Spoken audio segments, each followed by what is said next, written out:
Hey everybody, today I'm going to share with you the 5 issues I have with the Sony ZV-E10. Unfortunately, ZV-E10 is still using the old cluttered Sony camera menu system. I mean, it's not that bad. Eventually you'll get used to it, but compared to the new clean menu system on my A7 IV, on ZV-E10, everything seems to be all over the place with many pages and folders. I think if you're just starting out with YouTube and you're going to buy this camera, you're gonna get very frustrated with the menu system, at least for the first couple of weeks. There is somewhat of a solution for this issue. You can set up a custom menu with your most used settings. That way you won't have to navigate through the whole menu. You just open my menu and quickly choose what you need. It's not perfect, but at least it's gonna make your life easier with the old Sony camera menu system.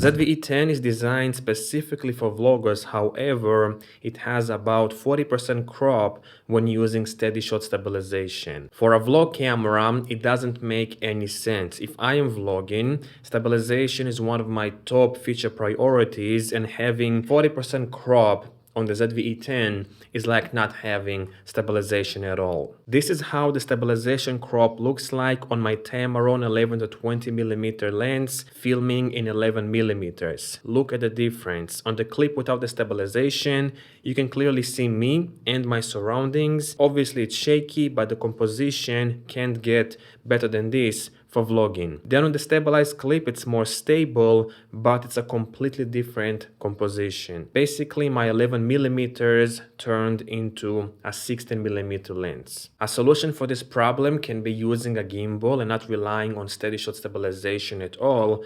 But who wants to use a gimbal when vlogging? You have to carry it, balance it, charge it, and it's just not practical in my opinion for vlogging.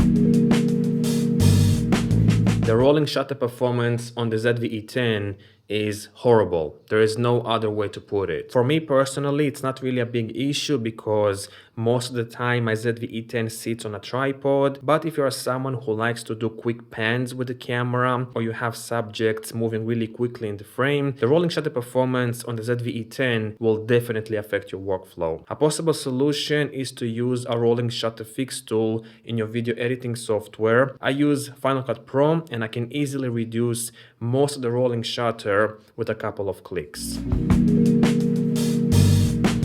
ZV-E10 uses the NPF W50 battery, which provides a terrible battery life experience. I can't really give you exact numbers, but when I use this camera, I always have to look at the battery level because it drains so quickly. If you're going to buy this camera, get at least one extra battery as a backup, if not two, or you can connect a power bank to the USB-C port to prolong the battery life on the ZV-E10.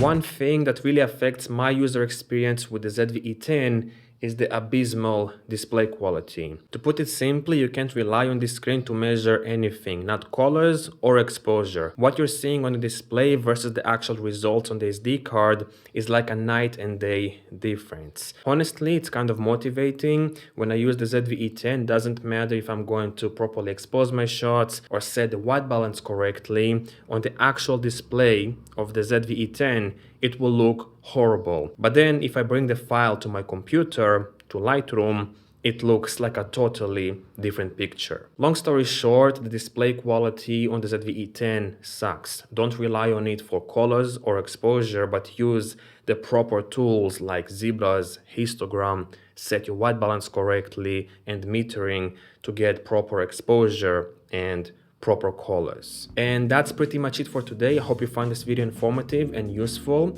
If you have any questions or comments, let me know down below. And I guess I will see you in the next one. Cheers.